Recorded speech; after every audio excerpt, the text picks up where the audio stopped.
memories, tranquility. All these are things a person may think of when presented with the word family, until with the fall of a gavel, worlds turn upside down. What happens when a parent is alienated? How does this happen?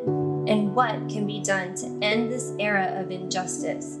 The following interviews are the personal stories of people just like you who have been and still are victims of the family court systems and how it has affected theirs and their loved ones' lives.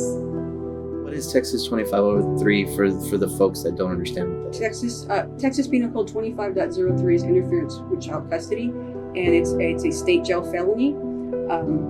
It's basically when an individual or parent retains a child, and you have court orders for visitation. However, the child is retained, which is denying you access, and again, it's a state jail felony for this. So it's not a civil matter; it is a criminal matter, and it's the whole family court system that I don't believe it works toward parents and parental rights. It's more of and it's sad to say that it's more of a money thing where they like the conflict. So your feeling is that this is by design to generate revenue? The lack of enforcement of 2503? Oh yes, it is to generate revenue. I mean, look how much money Texas itself makes. Of course it's about money. All of it. How could it not be?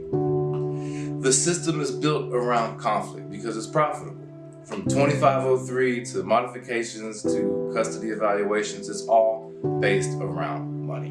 A winner and loser system. The winner wins all of it. From the lawyers to the amicuses to the ad litems to the therapists, it's all tied in together and it's all one big money-making scheme, right?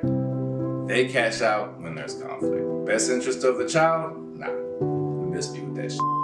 With the best interest of the child ideology at the forefront, the real question stands. Is it the best interest of the child or of the courts?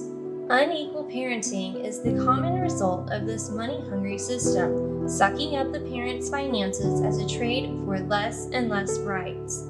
The most difficult moment in my journey being a parent was having someone tell me how much access I'll have to my kids. Sure. Not being able to wake up with them every day has been a struggle. So that has been, I would say, the most difficult time was finding out that my rights as a parent, I would not have full access to my children. So that's really what I am advocating for, is to make sure that people listen to the kids and the kids are getting what they need, which is equal access to both parents.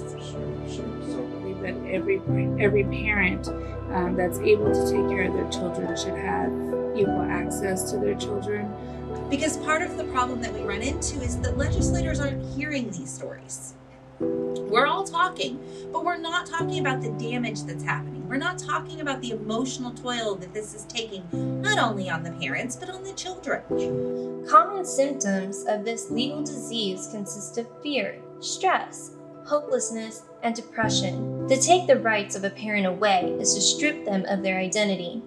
Cornering a parent in a legal debate, not knowing how to defend themselves or their children, crushes their mind and their self-worth, rendering trust of the legal system worthless. You've just been through all of this trauma. Sure.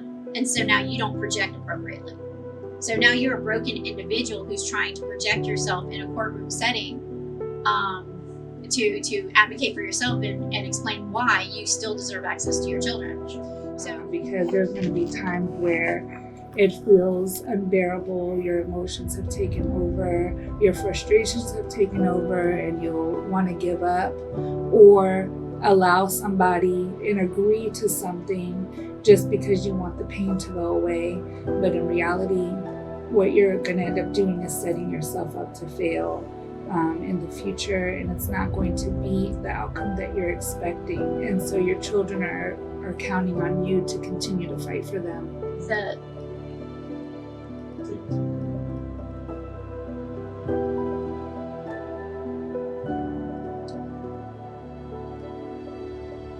Being in the parental alienation group with other alienated parents and identifying with the pain that they are suffering as a result of a child being manipulated and brainwashed so heavily has made me realize my biggest mistake.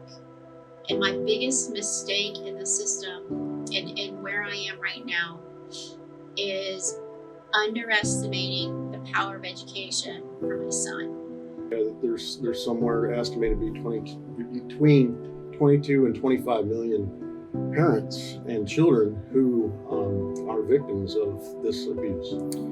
Start reaching out to your personal representatives, your state rep, your state senator. We need to be advocates for change. And without things like this, like you and I sitting down and talking about this, there won't be change. Sure. And I know at times it can be really tough to face these painful experiences head on. But I encourage folks hearing this to not lose hope, to know that there are a lot of good people out here working together to try and make the change, and that they can be part of a positive change. Absolutely. The struggle is never over, nor is the fight. The voice that doesn't speak is never heard. Remember that. Please follow us for more support and understanding while we all work towards a new tomorrow.